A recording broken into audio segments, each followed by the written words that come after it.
এই রকম ভাবে আমাদের এই স্বাধীন বাংলা গদ্দারির কারণে পরাধীন হয়ে যায়। 1757 খ্রিস্টাব্দে 22 জুন নদিয়ার পলাশীর ময়দানে ইংরেজদের সাথে নবাব সিরাজউদ্দৌলার যুদ্ধ হয়েছিল। ইংরেজদের সৈন্য সংখ্যা ছিল মাত্র 3200 জন, আর নবাব সিরাজউদ্দৌলার সৈন্য সংখ্যা ছিল 55,000-এরও বেশি। তাহলে এখানে নবাব সিরাজউদ্দৌলার হেরে যাওয়ার কোনো আশঙ্কাই ছিল না। কিন্তু ইংরেজরা আগে থেকেই ওই গদ্দার মির্জাফরের সঙ্গে কথাবার্তা সব ঠিক করে ফেলেছিল। ওই মির্জাফরের গদ্দারির কারণে নবাব সিরাজউদ্দৌলাকে প্রাণ দিতে হয়েছিল। কেমন ভাবে দেখেন, যুদ্ধ শুরু হবে, পলাশীর ময়দানে দুই পক্ষ এসে গিয়েছে, যুদ্ধের ঘন্টা এখন বাজেনি। ইতিমধ্যে ইংরেজ সৈন্যরা কিন্তু নবাব সিরাজউদ্দৌলার সৈন্যকে ছাতুছানা করতে শুরু করেছে। আর নবাব সিরাজউদ্দৌলার সেনাপতি ছিল কে? গদ্দার মির্জাফর। এখনো পর্যন্ত মির্জাফর কিন্তু তার সৈন্যদের যুদ্ধ করার অনুমতি এখনো পর্যন্ত দেয়নি।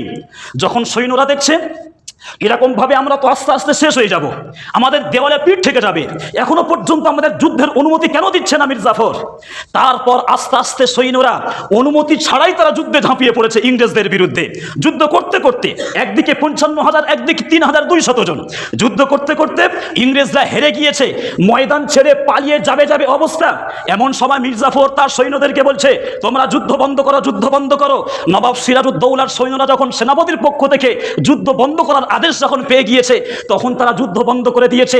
আর এদিক থেকে ইংরেজ সৈন্যরা তখনও পর্যন্ত তারা ওই নবাব সিরাজউদ্দৌলার সৈন্যর দিকে তখনও পর্যন্ত কিন্তু গোলাবর্ষণ করতে থাকে। পরিশেষে নবাব সিরাজউদ্দৌলার সৈন্যরা নিরুপায় হয়ে ময়দান ছেড়ে পালিয়ে যেতে বাধ্য হয়। এটা ছিল মির্জাফরের গদ্দারির প্রতিফল। তারপর নবাব সিরাজউদ্দৌলা যখন হেরে গিয়েছেন, আস্তে আস্তে শান্তির সাথে উনি রাজমহলে ফিরে আসছিলেন। রাস্তায় ইংরেজরা তাকে আটক করে নির্মমভাবে নবাব সিরাজউদ্দৌলাকে শহীদ করেছিল। এই রকম ভাবে আমাদের এই স্বাধীন বাংলা গদ্দারির কারণে পরাধীন হয়ে যায়। ইংরেজরা তারপর নবাব সিরাজউদ্দৌলার টাকা পয়সা, কোটি কোটি টাকা, সোনা গয়না সব লুটপাট করে কলকাতায় নিয়ে আসে। এখান থেকে জাহাজে করে তাদের দেশ লন্ডনে চলে যায়। এটা ছিল পলাশীর যুদ্ধ, 1757 খ্রিস্টাব্দের 22 জুন। ইংরেজরা ওই মির্জাফরকে প্রলোভন দেখিয়ে তার সহযোগিতায় নবাব সিরাজউদ্দৌলাকে শহীদ করেছিল। কেমন করে?